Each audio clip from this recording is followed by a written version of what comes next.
Ada warna di langit senja yang tidak pernah disentuh manusia, warna yang hanya muncul ketika sesuatu dari dunia lain sedang bangkit. Orang-orang menyebutnya lembayung, cahaya ungu kemerahan yang seharusnya indah. Tapi di beberapa tempat di Jawa, warna itu bukan pertanda sore yang tenang. Warna itu adalah panggilan. Tanda bahwa batas antara dunia manusia dan dunia yang tak terlihat sedang menipis. Tanda bahwa sesuatu yang haus, yang lama menunggu, akhirnya membuka mata. Malam ketika semua ini dimulai, tak ada angin, tak ada suara jangkrik.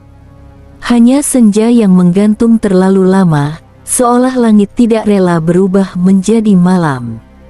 Dan di antara warna lembayung itu, terdengar lirih suara yang bahkan tidak terdengar seperti suara manusia. Pulanglah, atau aku yang datang. Sejak malam itu, semua berubah. Raffi dan Dimas, dua sahabat yang hanya ingin mencari udara segar di sebuah desa tua, tidak pernah menyangka bahwa mereka sedang melangkah ke dalam wilayah yang tidak seharusnya dimasuki manusia. Wilayah yang dijaga oleh makhluk yang tidak mengenal ampun. Makhluk yang bukan sekadar hantu, tapi penjaga batas antara senja dan kematian. Dan begitu warna lembayung itu turun ke tanah, tidak ada manusia yang benar-benar bisa kembali seperti semula. Senja itu berbeda. Langit tak memudar ke jingga seperti biasanya, tetapi berubah menjadi warna lembayung gelap, ungu pekat yang terlihat seperti luka yang membusuk di cakrawala. Angin berhenti, burung-burung tidak berbunyi, dan seluruh desa Sukamurni seperti ditahan dalam napas panjang yang penuh ancaman. Raffi, wartawan muda yang sejak lama mendengar legenda lembayung, berhenti di tepi sawah. Ia berniat menulis artikel tentang cerita rakyat Jawa yang mulai hilang ditelan waktu. Namun, legenda lembayung itu bukan cerita biasa. Itu bukan dongeng. Kalau warna lembayung turun sebelum maghrib, kata warga yang ia wawancarai, itu tandanya dia sedang mencari seseorang. Yang terpilih tak pernah kembali.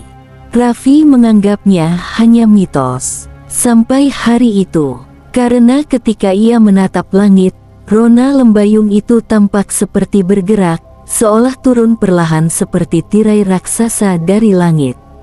Raffi menggosok matanya. Di dalam warna ungu gelap itu, ia seperti melihat sesuatu berdiri. Siluet tinggi, tubuh kurus memanjang, rambut menjuntai ke tanah, dan wajah tidak jelas. Hanya dua titik hitam menganga seperti lubang tanpa dasar. Siluet itu menoleh ke arah Raffi, dan senja langsung membeku. Raffi mundur beberapa langkah. Dadanya sesak, udara seperti menghilang. Di kejauhan, terdengar suara lirih, pelan, memanjang, seperti seseorang memanggil dari balik kabut. Petik 2 titik, Raffi. Namanya disebut, jelas. Sangat jelas. Raffi berlari ke motor. Mesin sulit menyala, seperti ditahan oleh sesuatu yang menempel di udara. Ketika akhirnya menyala, ia menancap gas sekuat mungkin. Namun dari spion, ia melihatnya lagi. Siluet lembayung itu bergerak, mengikuti dari kejauhan, melayang di atas tanah, tubuhnya meregang seolah kabut yang hidup.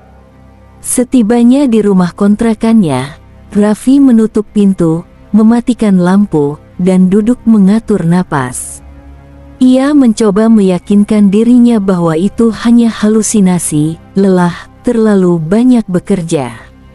Namun ketika ia membuka kamera di ponselnya, rekaman otomatis yang ia lupa bahwa ia nyalakan, menampilkan sesuatu lain. Dalam video itu, ketika ia menatap langit lembayung, ada tangan yang muncul dari balik warna ungu gelap itu. Sebuah tangan kurus, panjang, pucat, menembus dari balik cahaya seperti layar tipis. Dan di akhir rekaman, Sebelum kamera terjatuh, terdengar suara itu. Senja sudah memilihmu. Raffi mematikan ponsel dan menutup wajahnya. Tapi suara itu muncul lagi, kali ini dari luar jendela rumahnya. Pelan, menyeret, jelas. Petik 2 titik. Raffi. Malam itu, meski jarum jam sudah melewati pukul 11, langit di luar jendela rumah Raffi tidak sepenuhnya gelap. Ada semburat ungu tipis, warna lembayung, yang seolah menggantung di udara, tidak hilang sejak senja tadi. Raffi duduk membelakangi jendela, punggungnya menegang, tangan bergetar.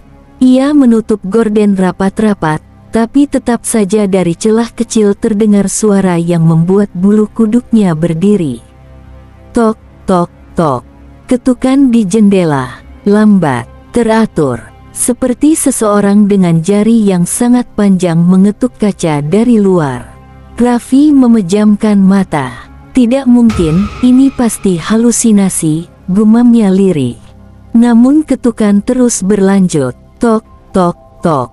Dan kemudian suara itu muncul lagi, kali ini lebih dekat, lebih jelas, seolah berdiri persis di belakang gorden. Raffi, buka pintu. Raffi menggenggam kursinya, tubuhnya bergetar. Ia tidak berani bangkit, tidak berani menoleh, tidak berani menarik gorden yang kainnya terlihat bergerak pelan, seolah diseret sesuatu dari luar. Ia mencoba mengalihkan pikiran, menyalakan TV, memutar suara keras. Namun yang muncul di TV justru membuat jantungnya serasa jatuh. Layar menampilkan warna lembayung. Tidak ada siaran, tidak ada noise. Hanya warna ungu tua yang berdenyut seperti darah segar. Kemudian layar itu retak. Dari tengah retakan, muncul mata hitam, 2 lubang gelap tanpa kelopak, menatap keluar dari dalam layar, langsung ke arah Raffi. Suara terdengar dari TV, serak dan berlainan, seperti bicara dari 2 dunia berbeda. Aku telah melihatmu, kau tidak bisa lari dari senja. Raffi menjatuhkan remote, ia menutup telinganya, tapi suara itu terus masuk seperti menyusup ke dalam kepala. Senja sudah mengikatmu, Raffi. Tiba-tiba listrik rumah padam. Semua gelap, dan di tengah keheningan itu, ketukan di jendela berhenti, digantikan suara lain. Suara napas, panjang, dalam, persis dari balik kaca jendela. Raffi merangkak menjauh. Saat ia menoleh, ia bisa melihat melalui celah gorden, sesuatu berdiri di luar. Tubuh kurus memanjang, rambut menutupi wajah, dan tangan pucat, sangat panjang, menekan kaca dari luar, membuat permukaannya retak. Suara itu kembali memanggil, Raffi, buka, aku ingin melihatmu, lebih dekat. Gorden bergerak lagi, dan perlahan mulai terangkat oleh angin yang tidak ada. Raffi memejamkan mata dan berteriak. Lalu, BRUK, suara keras terdengar dari depan rumah, disusul seseorang berteriak memanggil namanya. Raf, kau di dalam. Itu suara Dimas, tetangga sekaligus teman kerjanya. Ketukan lembayung berhenti. Suara napas berhenti. Semua hening. Raffi berlari ke pintu, membuka kunci dengan tangan gemetar, dan menarik Dimas masuk. Dimas terkejut melihat kondisi Raffi yang pucat dan berkeringat. Kau kenapa? Aku lihat dari luar lampumu mati. Kurasakan hawa aneh. Raffi menunjuk jendela. Ada yang memanggilku. Ada yang mengetuk. Lembayung itu, dia datang, Dim. Dimas menelan ludah. Raut wajahnya berubah serius. Pelan-pelan ia berkata, Raf, ada sesuatu yang harus kau tahu tentang legenda Lembayung. Dia tidak memilih sembarang orang. Raffi menatapnya dengan mata membesar. Kau tahu sesuatu, kan?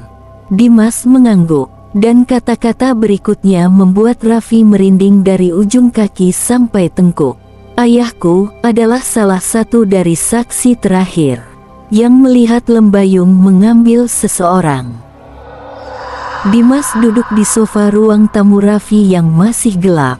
Satu-satunya cahaya berasal dari lampu HP, membuat wajahnya terlihat pucat dan tegang. Raffi duduk di depannya, memeluk lutut, masih terguncang oleh suara napas mengerikan yang barusan memanggil namanya. "Dim, apa maksudmu tadi? Ayahmu pernah melihat Lembayung mengambil seseorang." Dimas menarik napas dalam-dalam sebelum menjawab. "Raf, ini bukan cerita yang aku suka ulang. Tapi kalau kau sudah jadi target, kau harus tahu semuanya." Raffi menelan ludah. Jantungnya berdebar kencang. Dimas memulai. "Ayahku dulu bekerja sebagai mandor pembangunan jalan di daerah pedalaman Jawa Tengah," kata Dimas. "Tahun 1996, mereka membuka jalur baru yang melewati hutan penuh mitos. Salah satunya, makhluk yang muncul hanya ketika langit berubah warna Lembayung." Raffi merinding. "Tapi warna Lembayung itu kan cuma senja biasa." Dimas menggeleng pelan. "Tidak, Raf. Ini berbeda. Warnanya terlalu pekat, terlalu lama. Seolah dunia berhenti tepat di antara siang dan malam." Ia melanjutkan. "Salah satu pekerja ayahku, namanya Pak Surono, sering pulang paling akhir.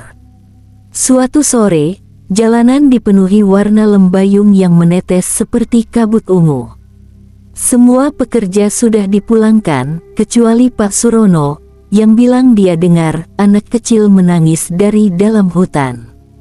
Raffi mengernyit. "Anak kecil?" Dimas menatapnya dalam-dalam. "Itu umpan, Raf. Dan itu membuat orang-orang mendekat." Dimas menutup wajahnya sebentar, lalu berkata dengan suara rendah, "Ayahku melihatnya sendiri. Saat Surono masuk ke hutan, warna Lembayung semakin tebal. Para pekerja panik. Ayahku menyusulnya dengan senter, dan di tengah hutan, ia melihat Surono berdiri membelakangi, tubuhnya kaku. Kemudian, di belakang Surono, muncul sesuatu." Raffi menegang. "Kayak apa?" Dimas tampak ragu, tapi melanjutkan. "Ayah bilang, tubuhnya tinggi, kurus, rambutnya menjuntai sampai tanah. Tangan kirinya sangat panjang, seperti terbuat dari urat-urat hitam yang memanjang tak wajar. Dan muka." Dimas menghentikan kalimatnya, menelan ludah. "Muka seperti tidak punya kulit, hanya lapisan daging lembek dan mata hitam berlubang. Itu Lembayung." Raffi menutup mulutnya, ngeri. Ayahku berteriak memanggil Surono, tapi makhluk itu memegang punggung Surono dengan tangan panjangnya, dan menariknya masuk ke dalam kabut ungu. Ayahku bilang, suara tulang patah terdengar, lalu Surono seperti ditelan warna Lembayung.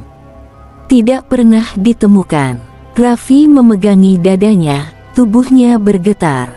Itu nyata." Dimas mengangguk berat. "Ya, dan ayah percaya, Lembayung hanya muncul pada orang-orang tertentu." Raffi menatapnya. "Orang tertentu, seperti aku." Dimas menghela napas. "Kau ingat kejadian 3 hari lalu? Ketika kau bilang melihat bayangan tinggi di ujung jalan waktu pulang kerja?" Raffi mengangguk pelan, merinding lagi. "Itu bukan halusinasi, Raf. Itu tanda awal. Jika seseorang dilihat oleh Lembayung, dia akan diperhatikan." Raffi berdiri, gelisah. "Kenapa aku?" Dimas mendekat, menahan bahunya. "Karena ada satu hal lagi yang ayahku bilang." Raffi menatapnya takut. Dimas berbisik, "Siapapun yang dipanggil oleh Lembayung, itu berarti nama mereka sudah ditulis di balik senja." Tiba-tiba, DUAARRR. Jendela ruang tamu seperti dipukul sesuatu dari luar.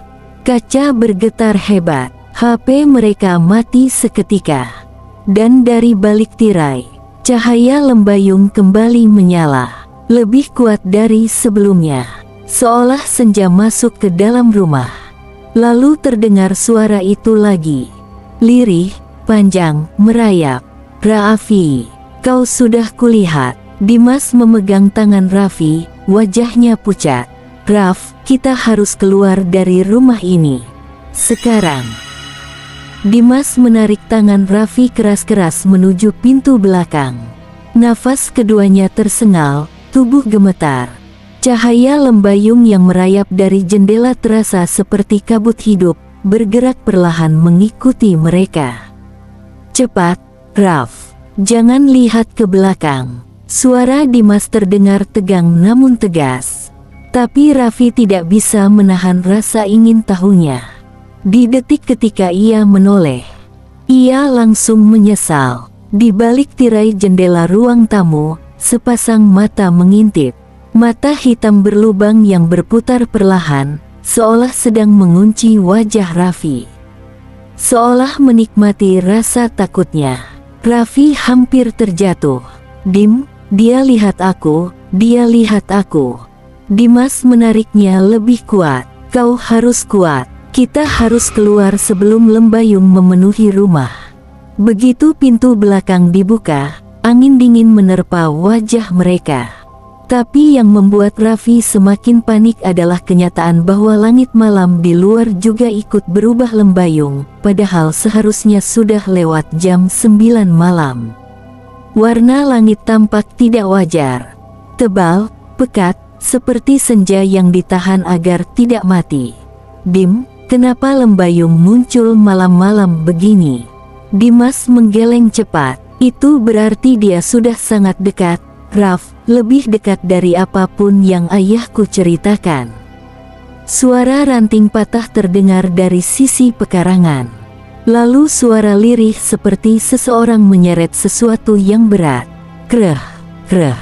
Raffi memejamkan mata. Dim, itu suara apa? Dimas menegakkan tubuh, memasang tubuhnya di depan Raffi. Dia sedang mencari kita. Mereka berlari melewati gang samping rumah menuju jalan kecil. Langkah mereka cepat, tapi suara, gesekan, itu tetap mengikuti. Semakin dekat, semakin jelas. Seperti tangan panjang yang diseret di aspal. Kita harus ke rumah Pak RT, ujar Dimas. Dia satu-satunya yang ngerti soal makhluk begini. Raffi mengangguk meski hampir menangis. Namun, begitu mereka melewati gapura kecil kampung, lampu-lampu jalan mati satu persatu. Tep, tep, tep. Satu lampu redup, padam.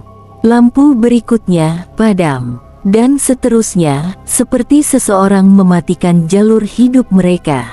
Dalam hitungan detik, seluruh kampung tenggelam dalam kegelapan lembayung.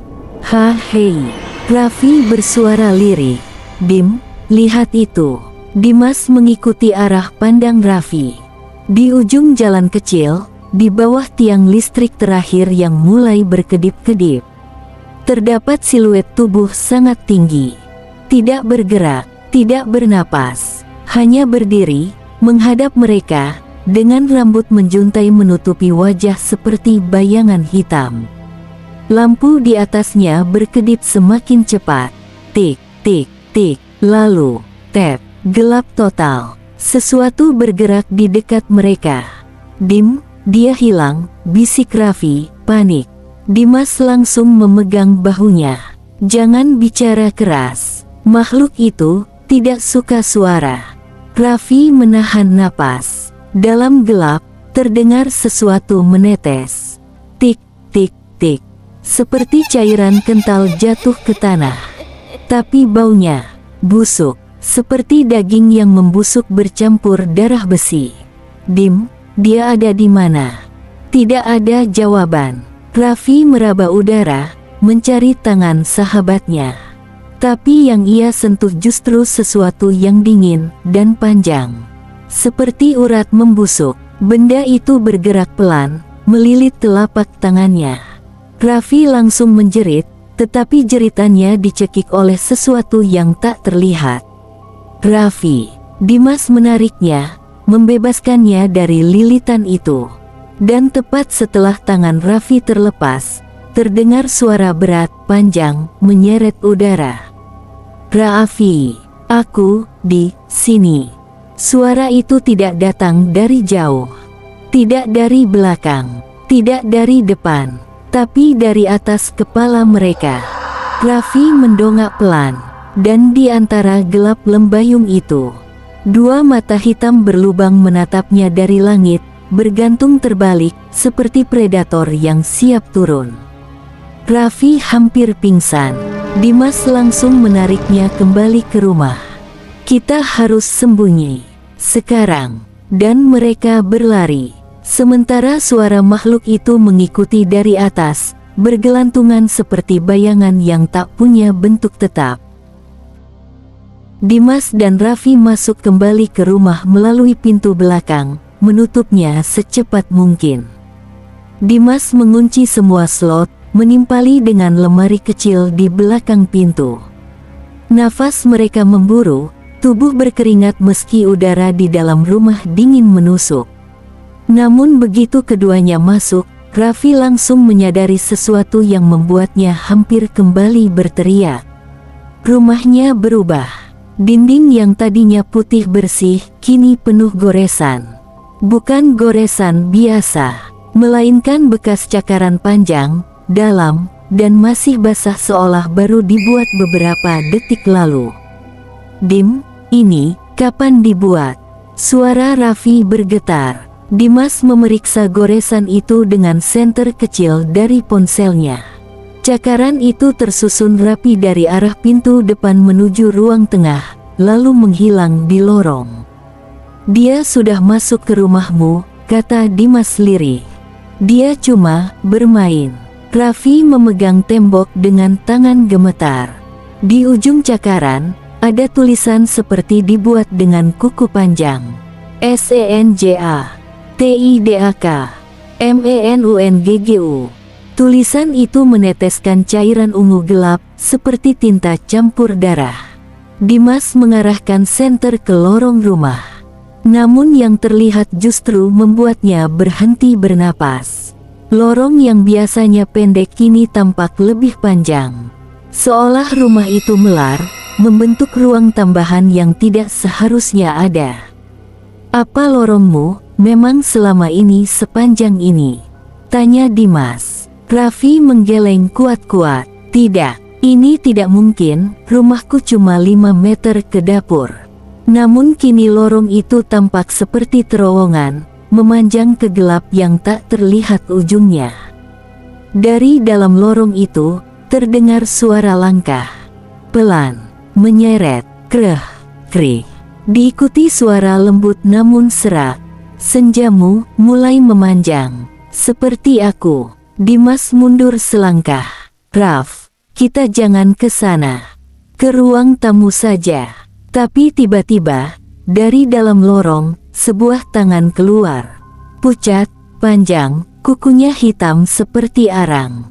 Tangan itu meraba dinding, menekan, lalu menarik sesuatu. Ketika tangan itu mundur kembali ke dalam lorong gelap, dinding rumah ikut ketarik, menambah panjang lorong itu lagi.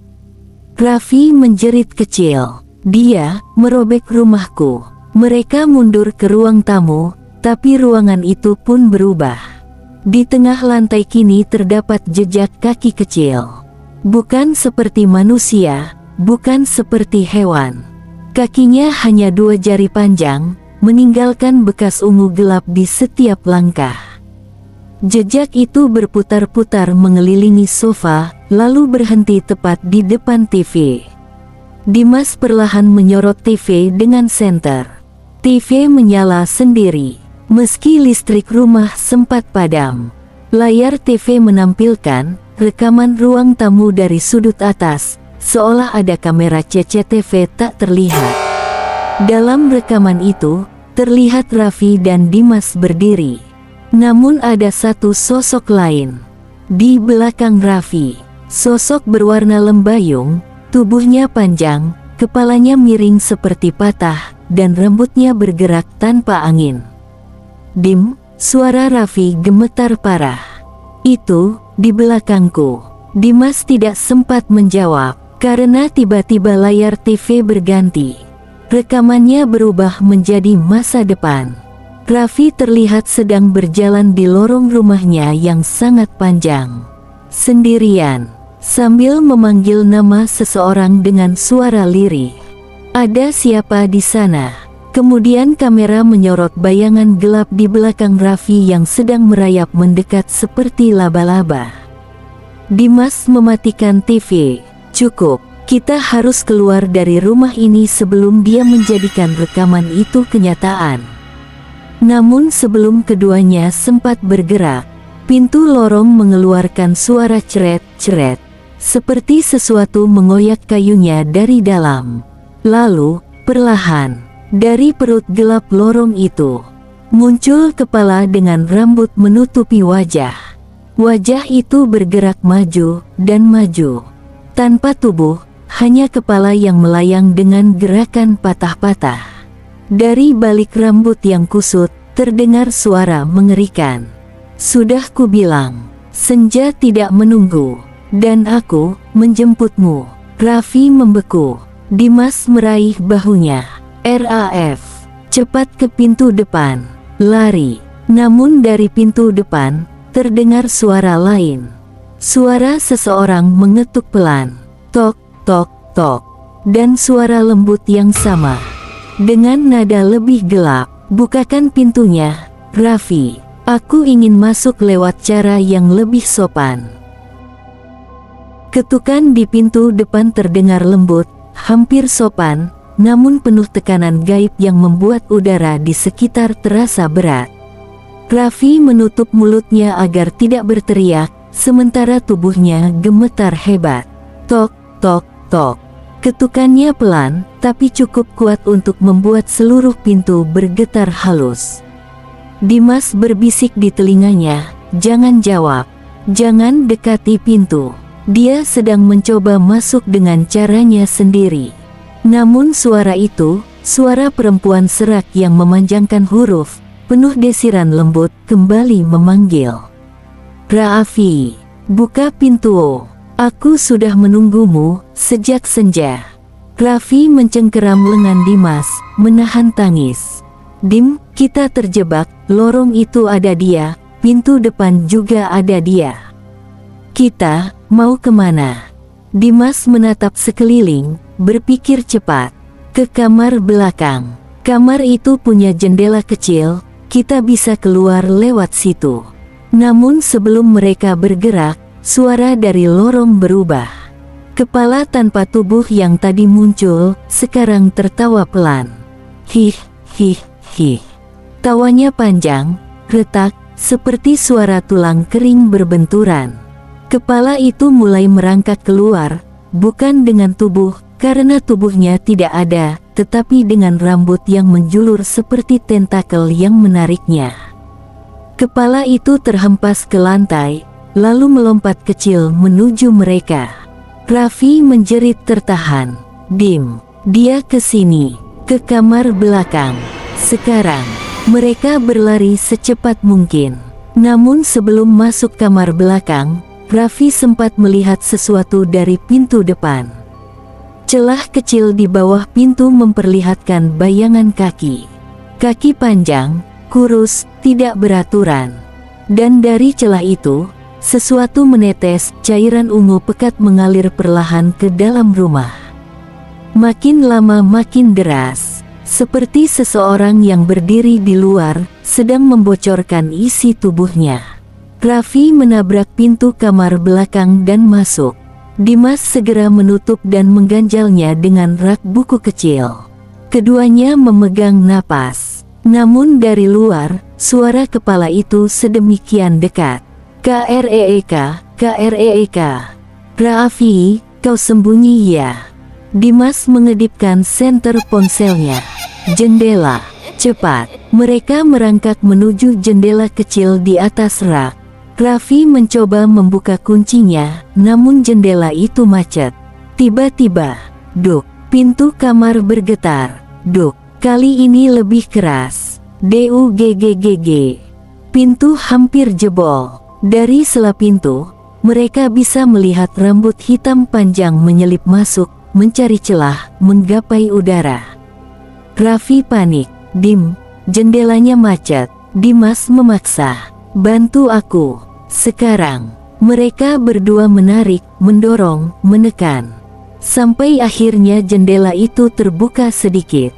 Cukup untuk satu orang. Raff, kau duluan. Gak mungkin. Kau juga harus keluar. Namun sebelum mereka sempat memutuskan. CRAAKK. Pintu kamar pecah. Dari celah yang terbentuk, muncul kepala itu lagi, merayap masuk, kali ini bersama suara lain dari luar pintu depan. Suara ketukan berubah menjadi hentakan keras. Duk, duk, duk. BUKAAAPINTUNYAAA. Suara perempuan itu berubah marah. Lebih berat, lebih dalam, lebih lapar. Dimas mendorong Raffi ke jendela. Keluar, sekarang. Raffi memanjat dan berhasil menyelinap keluar rumah. Namun ia tidak berani lari jauh, karena ia harus memastikan Dimas ikut keluar. Dim, ayo. Dimas hendak naik ke jendela. Ketika tiba-tiba, rambut dari kepala itu menyeret kaki Dimas. Dimas terpental ke lantai. Raffi menjerit dari luar. Dim. Dimas mencoba menendang rambut itu, tapi rambut itu semakin kuat, melilit pergelangan kakinya seperti ular. Kepala itu masuk penuh ke dalam kamar, wajahnya kini sedikit terlihat di balik rambut. Mata hitam tanpa bola, mulut sobek lebar, dan kulit terlalu tipis, hampir transparan, menampilkan urat lembayung berdetak. Dimas, jangan pergi dulu, aku belum selesai. Dimas menjerit. RAF, lari, sekarang, pergi. Namun Raffi tidak bisa, kakinya lemas. Matanya tidak bisa berpaling dari sahabatnya yang diseret perlahan ke arah makhluk itu. Tiba-tiba, seluruh rumah bergetar kuat. Lampu-lampu menyala sendiri, dan suara dari pintu depan meledak. BUKAAAA. AAAAAA. Suara itu membuat telinga Raffi hampir berdarah. Dimas menatap Raffi dengan mata penuh ketakutan. RAF, lembayung sudah masuk dari dua arah, dan sebelum Raffi bisa meraih Dimas, pintu kamar belakang tertutup sendiri dengan hentakan keras. BRAKK, meninggalkan Raffi sendirian di luar, dan Dimas terkunci bersama dua lembayung yang mendatanginya. Pintu kamar belakang tertutup dengan keras, membuat Raffi terduduk di tanah luar rumah, memegangi mulutnya agar tidak menjerit. Di dalam, suara Dimas samar, beradu dengan suara dua makhluk yang kini berada di ruangan sempit bersamanya. Raffi memukul-mukul jendela. Dimas, Dim, jawab aku. Namun jendela itu kembali macet, seperti sengaja membatu, menahan Raffi dari menyelamatkan temannya. Dari dalam terdengar suara benturan. Duk, dugg, brak. Lalu suara Dimas. AARGHH, Raffi. Raffi meraih batu dan memukul kaca jendela, tapi kaca itu tidak retak sama sekali. Seolah-olah rumah itu bukan bangunan biasa, tetapi wadah bagi sesuatu yang tidak ingin mangsanya pergi. Sementara itu, di dalam kamar, Dimas terseret oleh rambut lembayung pertama. Tubuhnya terus diseret hingga punggungnya menabrak lemari. Ia mencoba meraih apapun untuk menghentikan laju rambut itu. Tapi tiba-tiba, rambut itu berhenti. Seolah sesuatu yang lain lebih kuat menarik perhatian makhluk tersebut. Dimas melihat ke pintu depan kamar yang pecah sebagian. dan di sana muncul sosok kedua. Sosok yang mengetuk pintu tadi. Perempuan tinggi menjulang, bahkan terlalu tinggi hingga kepalanya menunduk menyentuh kusen pintu. Wajahnya tersamarkan bayangan, tapi tubuhnya kurus berwarna keunguan. Bukan ungu biasa, ungu yang tampak hidup, seperti pembuluh darah yang menyala pelan. Dia membuka mulut. Dimas melihat sesuatu menetes keluar. Cairan ungu yang sama seperti dari celah pintu depan. Namun kini ia melihat aslinya. Bukan darah, melainkan bayangan pekat yang menggumpal, bergerak seperti kabut kental. Makhluk itu berbicara. Suara yang dalam, bersusun, bergema seperti banyak orang berbicara sekaligus. Dia, punyaku. Kepala tanpa tubuh yang menyeret Dimas tadi berhenti bergerak. Sekarang rambutnya berdiri seperti duri ketakutan. Dimas menyadari, makhluk pertama, kepala itu, takut pada makhluk kedua. Sosok tinggi itu perlahan melangkah masuk. Setiap langkahnya membuat lantai kayu kamar melengkung. Seperti gravitasi berubah saat ia lewat. Makhluk itu menunduk, mendekati kepala tanpa tubuh itu. Dimas bisa melihat rahang makhluk itu bergerak perlahan. Merasakan udara di kamar mengerut seperti tersedot. Kepala tanpa tubuh itu mencoba kabur, menggunakan rambutnya untuk meloncat ke arah ventilasi. Namun terlambat, sosok tinggi itu menyentuh rambutnya dengan satu jari. Dan, seluruh rambut itu hancur jadi debu ungu. Kepala itu jatuh ke lantai, menggeliat seperti ikan yang terlempar dari air, lalu retak. Hancur, lenyap, seolah makhluk itu tak pernah ada. Dimas terpaku, tubuhnya gemetar hebat. Sosok tinggi itu kini berbalik perlahan ke arah Dimas, kepalanya berputar lebih dulu, baru tubuhnya menyusul. Sekarang, ia melangkah maju. Giliranmu. Di luar, Raffi berlari mengelilingi rumah. Dia mencoba memecahkan kaca dari sisi lain. Tak bisa. Dia mencoba memanjat atap, licin dan terlalu curam. Dia bahkan mencoba mendobrak pintu depan, tapi pintu itu bergerak seperti terbuat dari besi cair, tidak bisa didorong atau ditarik. Dimas, bertahan. Aku di sini. Tidak ada jawaban. Hanya suara rendah seperti angin. Atau mungkin desahan sesuatu yang lapar. Raffi mencoba cara terakhir. Ia memukul tembok dengan batu, berharap membuat lubang kecil. Tapi tembok itu tidak bergetar sama sekali. Kenapa rumah ini berubah? Kenapa? Tiba-tiba, dari celah jendela kecil kamar tempat Dimas berada, Raffi melihat sesuatu muncul. Bukan tangan Dimas, bukan wajah Dimas, tetapi bayangan ungu pekat, merayap seperti kabut yang mencoba keluar. Raffi mundur otomatis, kakinya terpeleset tanah.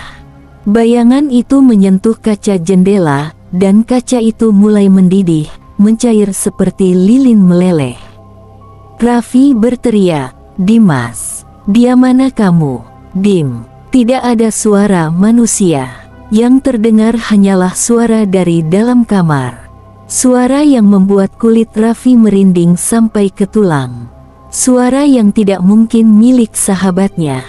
Raffi, Dimas, atau sesuatu yang menyerupai suaranya, memanggil dari dalam. "Masuklah. Aku tidak sendirian lagi." Raffi berdiri terpaku. Seluruh tubuhnya menegang saat suara itu kembali terdengar dari dalam kamar. "Raffi, cepatlah, aku menunggumu." Namun suara itu tidak wajar. Ada gema aneh, seperti suara manusia yang digantung di antara dua dimensi. Dan di balik suara Dimas, terdengar suara lain. Lebih dalam, lebih gelap, seolah sesuatu sedang meniru suara sahabatnya, tapi tidak sepenuhnya berhasil. Raffi menggeleng keras. Itu bukan Dimas, itu bukan dia. Namun rasa panik terus mencengkeramnya. Ia mendekati jendela yang tadi mulai meleleh. Kaca itu sudah berlubang, cukup untuk mengintip ke dalam. Raffi mengintip, dan apa yang ia lihat membuat lututnya hampir ambruk. Dimas berada di lantai, tapi tidak seperti sebelumnya. Ia tidak terseret lagi. Ia tidak melawan. Ia melayang beberapa sentimeter di atas lantai. Tubuhnya terangkat oleh sesuatu yang tidak terlihat. Tangannya terentang ke samping, jari-jari kaku seperti ditarik paksa. Dari dadanya, benang cahaya ungu tipis keluar, memanjang ke arah makhluk tinggi itu, makhluk berwarna lembayung gelap yang tadi menghancurkan kepala tanpa tubuh. Sekarang Raffi bisa melihat wajahnya lebih jelas. Matanya hanya dua rongga gelap yang berputar perlahan, seolah berisi asap. Mulutnya terlalu panjang, hampir mencapai telinga. Kulitnya seperti pecahan kaca yang disusun ulang, penuh retakan bercahaya ungu. Makhluk itu menyedot benang cahaya dari dada Dimas, seperti memakan jiwa atau memakan ingatan hidup seseorang. Dimas kejang dan memanggil lirih. Raffi, tolong. Raffi menjerit. Dimas, tahan. Gue datang. Ia memasukkan tangan ke lubang kaca, memaksa dirinya masuk. Namun saat tangan Raffi melewati sisi kaca, kaca itu mendadak bergerak, membentuk seperti mulut. Dan CRAAKK. Kaca itu menggigit pergelangan tangan Raffi. AARRRRHH. Raffi menarik tangannya sekuat tenaga, hingga kulitnya tergores panjang. Darah menetes ke tanah. Dari dalam, makhluk tinggi itu menoleh perlahan. Ia menatap Raffi, tidak marah, tidak terkejut, justru senang. Mulutnya merekah lebar, memperlihatkan deretan gigi seperti pecahan batu obsidian. Dan ia berkata dengan suara berlapis-lapis, "Kau datang sendiri." Bayangan ungu memenuhi seluruh ruangan, merayap ke arah jendela seperti tangan-tangan kabur yang ingin keluar. Di luar, seluruh rumah mulai berubah. Atap bergetar, pintu depan berdenyut seperti organ hidup. Jendela-jendela lain memanjang bentuknya, seolah seluruh bangunan itu sedang bangun dari tidur panjang. Raffi sadar bahwa rumahnya sendiri tidak ingin dia pergi. Ia berlari menyusuri sisi rumah, mencari celah apapun. Namun saat ia sampai di sudut, tanah di bawah kakinya bergetar. Dan dari bayangan tembok, muncul sesuatu. Pertama hanya garis, lalu menjadi bentuk wajah. Wajah panjang perempuan, seluruhnya hitam kecuali garis tipis ungu di bibirnya. Wajah itu keluar dari dinding seperti muncul dari air, tanpa suara. Raffi terjatuh mundur. Wajah itu mendekat tepat ke depan wajah Raffi, lalu berkata, "Kau dipanggil, masuklah, atau kami jemput." Seketika tanah di bawah Raffi retak, menganga seperti mulut besar. Raffi berteriak dan meloncat ke samping. Retakan itu menutup lagi seolah tak pernah muncul. Rumah itu mencoba memakannya. Dari dalam kamar, suara Dimas memanggil lagi. Namun kini suaranya berubah total. Dalam, berkumandang, tidak manusiawi. "Raffi, ayo masuk. Aku bisa melihatmu. Aku bisa mencium darahmu." Raffi menggigil. Itu bukan Dimas. Itu makhluk lembayung itu, memakai suara sahabatnya seperti topeng. Namun tiba-tiba, dari dalam kamar, suara asli Dimas terdengar, lemah, nyaris tidak terdengar. "Raffi, jangan masuk, lari." Suara itu terpotong oleh teriakan ngeri. Raffi memejamkan mata, menangis ketakutan. Aku harus selamatin dia, tapi gimana caranya?" Namun sebelum ia bisa memutuskan, pintu belakang rumah terbuka perlahan dengan bunyi kreet. seakan ada sesuatu yang sengaja mengundangnya. Dari dalam, gelap pekat menunggu, dan suara halus, entah angin atau makhluk lain, berbisik, "Masuk, atau kami keluar." Raffi hanya punya dua pilihan: masuk ke rumah yang hidup, atau dikejar oleh makhluk-makhluk lembayung itu keluar. Dan keduanya bisa membunuhnya. Pintu belakang yang terbuka itu menganga seperti mulut gelap yang siap menelan. Raffi berdiri di ambang, napasnya tersengal. Suara-suara dari dalam rumah datang bertumpuk, suara Dimas, suara perempuan, suara makhluk yang bahkan tidak terdengar seperti berasal dari dunia ini. Namun saat lantai di belakangnya mulai retak lagi, seperti tangan tak terlihat mencoba keluar dari tanah, Raffi tak punya pilihan. Ia masuk, dan begitu kakinya melangkah, pintu belakang, tanpa disentuh, menutup sendiri dengan keras. DUAAR. Rumah itu langsung gelap, bukan gelap biasa, gelap yang hidup. Suara lirih seperti napas panjang memenuhi udara, seolah seluruh rumah sedang menghirup dan mengembuskan napas. Raffi meraba-raba dinding, namun dinding itu hangat. Berdenyut. "Rumah ini bukan bangunan, ini makhluk," bisiknya gemetar. Raffi menekan langkah pelan-pelan menyusuri koridor. Anehnya, ia merasa rumah ini berubah bentuk. Koridor memanjang lebih jauh daripada denah rumah yang ia ingat. Pintu-pintu bermunculan di dinding, padahal sebelumnya tidak ada. Setiap pintu mengeluarkan suara berbeda. Ada yang seperti orang menangis. Ada yang seperti kuku menggores lantai. Ada yang seperti bayi tertawa. Namun satu pintu di ujung, yang mengeluarkan cahaya ungu, yang memanggil namanya, itulah yang paling menakutkan. "Raffi." Suara itu merupakan campuran antara suara Dimas dan suara makhluk lembayung itu. Kadang terdengar seperti manusia, kadang seperti suara jeritan dari perut bumi. Raffi menelan ludah, tapi ia memaksa diri maju, karena di antara suara-suara itu, ia mendengar suara asli Dimas. "Raffi, cepat, aku, tolong." Raffi akhirnya tiba di depan pintu.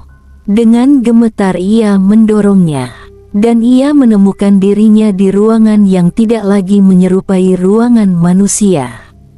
Lantainya bukan lantai, tapi semacam jaringan urat-urat berwarna hitam kemerahan. Dindingnya berdenyut seperti dada makhluk raksasa, bergerak naik turun. Di tengah ruangan, Dimas tergantung, terangkat oleh benang-benang ungu yang tertancap ke seluruh tubuhnya. Benang itu berasal dari makhluk lembayung yang berdiri tepat di belakangnya. Tubuhnya kini jauh lebih besar, seperti bayangan yang tumbuh dari kegelapan. Makhluk itu menatap Raffi dengan senyum lebar dan mengerikan. "Ah, kau sampai juga." Benang-benang itu bergetar, membuat tubuh Dimas kejang-kejang. "Lepasin dia!" Raffi berteriak, air mata mengalir. Makhluk itu mendekat selangkah, dan lantai berdenyut setiap ia melangkah. "Dimas memanggilmu, karena jiwa dua manusia lebih enak daripada satu." Tangan makhluk itu membuka, berlapis-lapis, seperti kelopak bunga beracun. Ia menantang Raffi. "Masuklah, Raffi. Biar aku tuntaskan upacara lembayung." Raffi menoleh cepat, mencari apapun untuk melawan. Mata Raffi menangkap pecahan kayu panjang, bekas tiang rumah lama. Ia meraihnya dan mengacungkannya seperti tombak. Makhluk itu tertawa. "Tombak kayu. Kau pikir aku makhluk hutan biasa?" Namun ketika makhluk itu bergerak mendekat, Raffi melempar kayu itu ke salah satu benang ungu yang menjerat Dimas. CRAACK. Benang itu terputus. Suara jeritan makhluk lembayung langsung meledak di seluruh ruangan, membuat telinga Raffi berdering. AARRRG hahaha. Berani-beraninya kau. Seluruh ruangan bergerak liar, dinding meremas, lantai bergetar, udara bergemuruh. Benang-benang lain menegang, mencoba menyedot Dimas lebih cepat, membuat tubuh sahabatnya memutih seperti lilin yang meleleh. Raffi melompat ke samping, mengambil pecahan kayu lain dan memotong satu benang lagi. Benang yang putus itu memercikkan cahaya ungu, seperti darah makhluk. Kini makhluk lembayung benar-benar marah. Ia melesat ke arah Raffi. Makhluk itu bergerak cepat, lebih cepat dari manusia manapun. Ia mendarat di depan Raffi, hanya sejengkal jarak. Di jarak sangat dekat, Raffi dapat melihat wajahnya. Retakan tak terhitung di kulitnya menyala lembayung.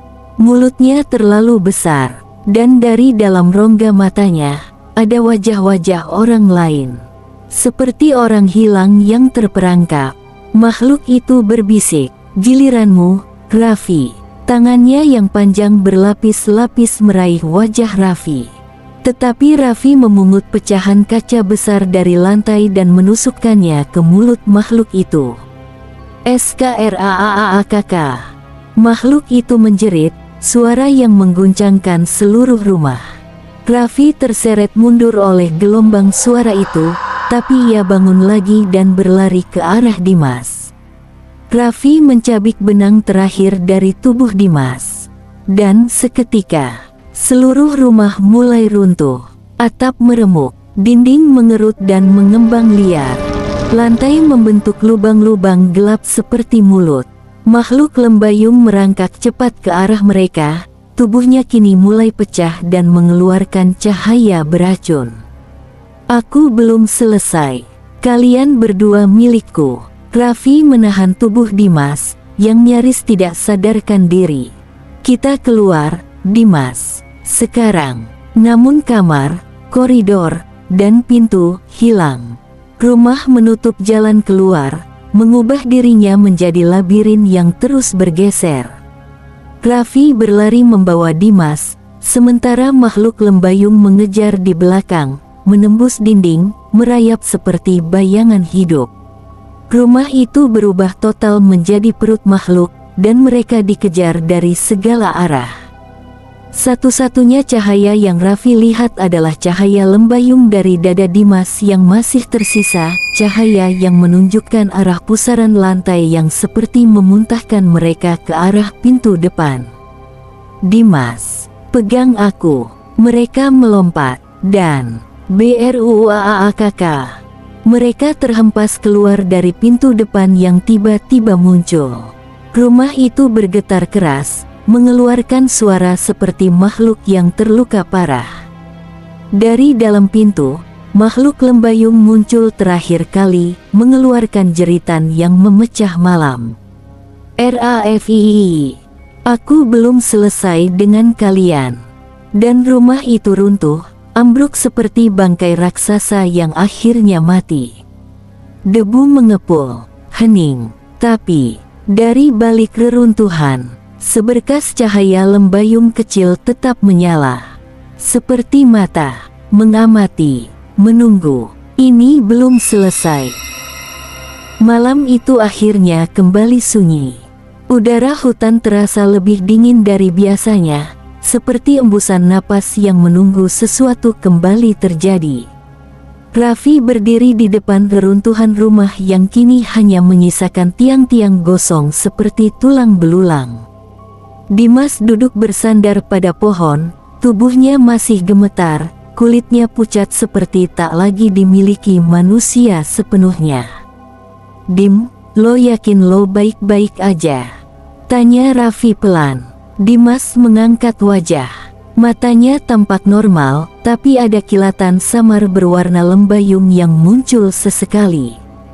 Kilatan yang membuat Raffi merinding. Aku nggak tahu," jawab Dimas lirih. "Sesuatu dari makhluk itu masih ada di dalam aku." Angin berhembus, daun-daun runtuh bersamaan. Dari bawah reruntuhan rumah, Raffi melihat cahaya kecil berwarna ungu, seperti bara api, masih berdenyut lembut. Cahaya itu tidak padam, tidak hilang, tidak musnah. Dimas menatap cahaya itu dengan raut ketakutan bercampur keterikatan, seakan bagian dari dirinya ingin mendekat ke sana. "Raffi," gumamnya pelan. Aku takut suatu saat, aku yang nyari cahaya itu." Raffi menggenggam bahunya kuat-kuat. "Gue nggak bakal melepas lo. Kita cari cara buat nyembuhin semuanya." Tapi sebelum Dimas sempat menjawab, suara lirih bergema dari balik puing-puing kayu. Suara perempuan, perlahan, bergetar. "Aku belum selesai." Cahaya lembayung itu tiba-tiba melebar sedikit, berdenyut 2 kali, seperti detak jantung yang baru saja bangkit kembali. Raffi dan Dimas mundur bersamaan. Hening lagi, namun Raffi tahu. Ia memandang cahaya itu seperti melihat mata setan yang hanya sedang menunggu waktu. Makhluk itu belum mati, dan mereka belum bebas. Malam telah kembali hitam. Tidak ada lagi nyala ungu di langit, tidak ada lagi suara-suara dari rumah tua itu. Namun keheningan seperti itu justru menakutkan. Raffi menatap jalan setapak yang membawa mereka keluar dari hutan.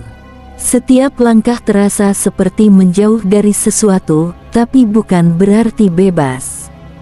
Cahaya lembayung yang tersisa di reruntuhan rumah seakan mengikuti dari balik gelap, mengawasi dengan sabar. Dimas berjalan di depannya, bahunya sedikit membungkuk. Sesekali ia menoleh ke belakang, dan setiap kali ia menoleh, Raffi melihat kilau halus warna ungu di sudut matanya. Kilau yang bukan milik manusia. "Vi," suara Dimas kecil, lemah. "Tolong jangan tinggalin gue." Raffi langsung menyentuh pundaknya. "Gue di sini. Kita cari bantuan, kita cari orang pintar, apa aja. Kita selesain ini." Namun dalam hati, Raffi tahu. Apapun yang masuk ke tubuh Dimas, itu bukan sesuatu yang bisa hilang begitu saja. Makhluk itu menandai. Begitu mereka mencapai batas desa, angin malam berhembus membawa aroma tanah lembab. Tapi bersamaan dengan angin itu, terdengar bisikan yang membuat bulu kuduk Raffi naik. "Batas ini tidak nyata. Kalian milikku, dan aku akan menjemput." Raffi meremas tangan Dimas lebih kuat, mempercepat langkah. Di balik pepohonan, di tempat rumah itu runtuh, sebuah cahaya lembayung kecil kembali menyala. Lebih terang, lebih hidup, seakan sebuah mata lain baru saja terbuka. Cerita ini belum selesai. Makhluk itu belum berhenti, dan lembayung akan kembali.